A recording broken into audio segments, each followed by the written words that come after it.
The Chains of Silver. This is the story of the Chains of Silver, a journey into the unseen architecture of influence and an exploration of how we transitioned from being ruled by force to being governed by perception. What binds a population when the soldiers finally leave the streets? We must ask ourselves, is a prisoner who believes he is free actually free? The greatest prison, after all, is the one you cannot see.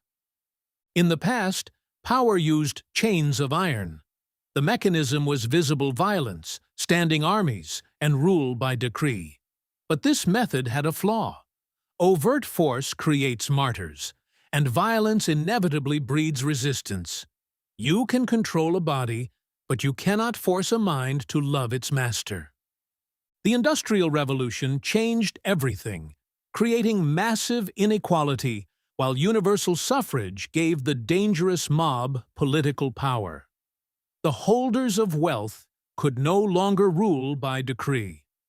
In 1908, a warning was issued.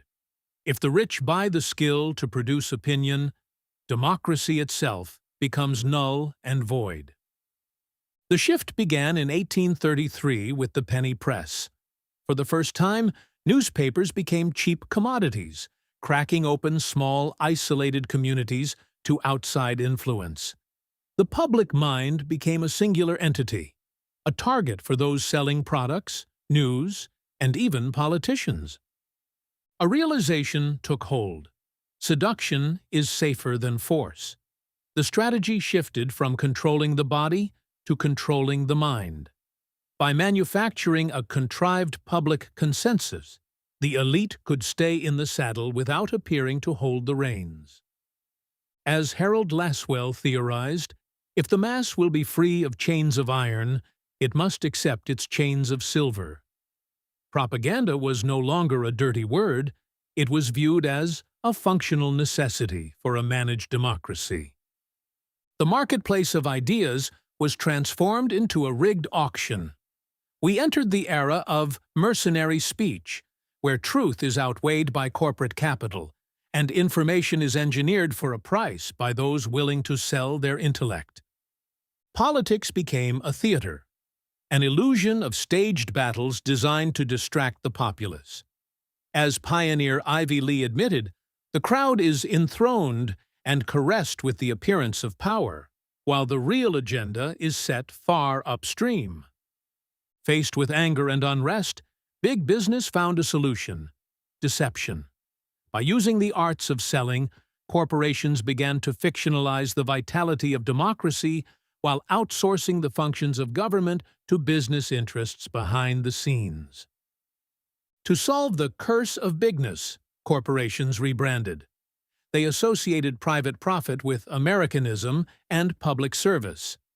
AT&T, for instance, stopped being a monopoly and started branding itself as a benevolent giant.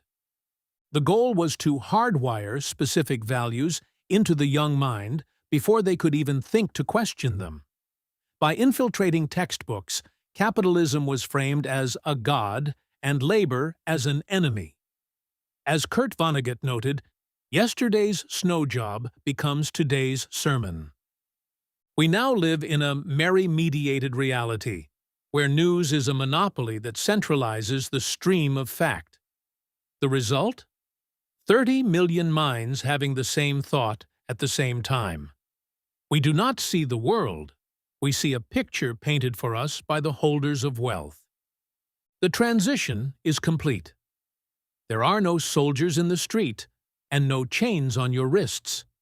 The chains are now internal. Narratives woven directly into the mind. We have moved from a government of laws to a government of public relations. Ultimately, we must remember this. The most stable form of power is the one that feels like freedom.